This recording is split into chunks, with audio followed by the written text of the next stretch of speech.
90 लाख में बना power star Pawan Singh और सपना चौधरी का गाना।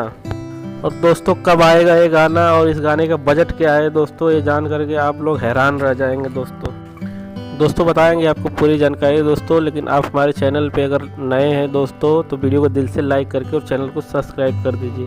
तो ये दोस्तों ज़्यादा देर न करते हुए वीडियो को शुरू करते हैं। दोस्तों आपको बताते चले कि पावर स्टार पवन सिंह और सपना चौधरी का एक गाना जिस गाने का नाम है लांगा लग गई दोस्तों, ये गाना बहुत ही ब्रांड होने वाला है दोस्तों और पूरे भोजपुरी में तहलका मचाने वाला है दोस्तों। जिस गाने का बजट दोस्तों 90 लाख रुपए रखा गया है। बहुत ही जल्द दोस्तों इस गाने को रिलीज़ किया जाएगा दोस्तों। सुनने में आ रहा है दोस्तों कि इस गाने को जो है कि 18 जनवरी को रिलीज़ किया जाएगा दोस्तों इस गाने को वायरल भोजपुरी चैनल से रिलीज़ किया जाएगा दोस्तों। इस गाने को लिखे धीरज बबुआन और इसमें अपना म्यूजिक दिए दोस्तों प्रियांशु सिंह।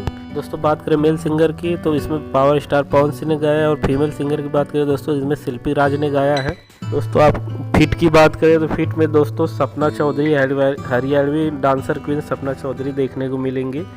अभी तक दोस्तों आप लोगों को मालूम है कि सपना चौधरी पूरे हरियाणा में तहलका मचाई हुई हैं दोस्तों। आपकी जानकारी के लिए बता दें दोस्तों इस गाने को बनाने के लिए दोस्तों 80 से 90 लाख रुपए का बजट खर्चा हुआ है। ये जानकारी दोस्तों पावर स्टार पवन सिंह की टीम से जानकारी प्राप्त हुई है। ऐसा लगा दोस्तों आप लोगों को ये न्यूज़। अगर आप पावर स्टार पवन सिंह के फैन हैं तो अपनी राय कमेंट में जरूर दीजिएगा और वीडियो को लाइक करके चैनल को सब्सक्राइब कर दीजिएगा।